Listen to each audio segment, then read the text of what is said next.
Hi, today we are going to discuss some food-related idioms and phrasal verbs, and not all of them are actually about food. And if you want to get HD quality PDF slides of this video, click on the link above and visit my website. So, love is the recipe for happiness, isn't it? But what does it mean? What does the word recipe mean? The direct meaning of the word recipe is a set of instructions on how to cook a dish. For example, try this recipe for a birthday cake. However, the word is used in its figurative meaning, which is something that is meant to lead to a particular result. Like in this example, love is the recipe for happiness, which means that love is something that will lead you to happiness. More examples for you. What's your recipe for success? Sport is a recipe for a long life. And now we're going to look at a phrasal verb. The original text has been considerably watered down.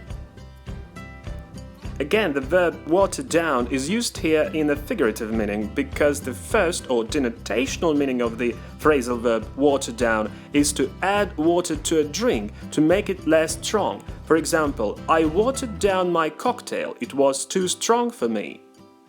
But another meaning is to make a law or statement or some proposal less strong, harsh, or less offensive. For example, the original text has been considerably watered down. And that means that some parts of the text that probably originally were too strong or harsh have been removed from the text. More examples. The law was watered down because of people's indignation. His findings watered down their belief in the effectiveness of this method. So let's go to another situation now. Because of the disease, the traveling plans have been put on the back burner. What do you think it means?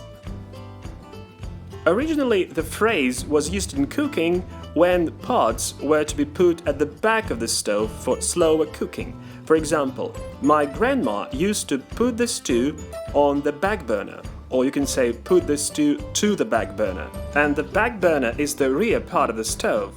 However, nowadays the idiom to put on the back burner is more popular than the original phrase, and it means to postpone doing something as it's not considered to be a priority. For example, because of the disease, the traveling plans have been put on the back burner. And one more example. To climb up the career ladder, she put her personal life on the back burner. The company put the project on the back burner. There's another idiomatic phrase which has the opposite meaning, put or be on the front burner, which means to establish something as being a high priority, to decide to do something as quickly as possible.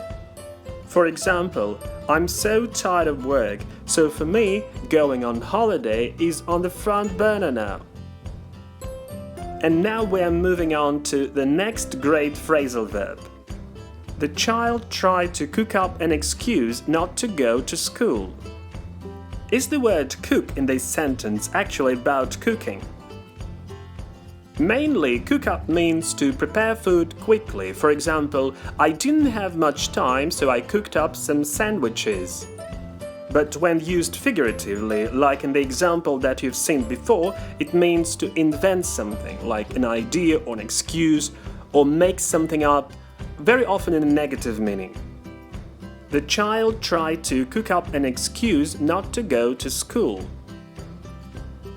The whole scheme looks so cooked up. They will try to cook up some convincing explanations and arguments.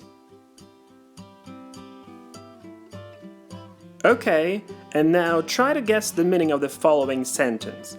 Don't call her, please. Let her stew for a while.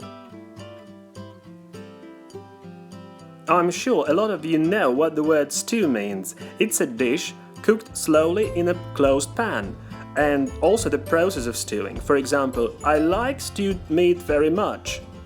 But how about a person? Of course, it doesn't mean that you should put someone in an actual pan and put the pan on fire, no. Stew also means a state of worry, confusion or anxiety. And the idioms let somebody stew or leave somebody to stew mean deliberately make somebody worry or be anxious. For example, don't call her please, let her stew for a while. Or you can also say, leave her to stew in her own juice, which means leave her in a state of worry and maybe it will help her make a decision. Okay, and now let's move on to the final phrase of the video. The tension between the managers and employees has reached boiling point. So basically, boiling point is the temperature at which a liquid starts boiling. For example, heat the water to boiling point. But it also means a critical or dangerous situation. For example, the tension between the managers and employees has reached boiling point. And that means that the relationships between the managers and employees have become really tense. Reach boiling point means reach the moment when a situation may become violent or even get out of control. For example, their dissatisfaction has reached boiling point. It has brought the crisis to boiling point. This is all I wanted to tell you in this video, and in the final slide you can take another look at all the phrasal verbs and idioms that we have discussed. And also, please don't forget that you can find all the PDF slides of this video in really high quality on my website. I'm really happy to see all your comments and likes. And if you're not subscribed, please hit that bell button down there below the video. And goodbye.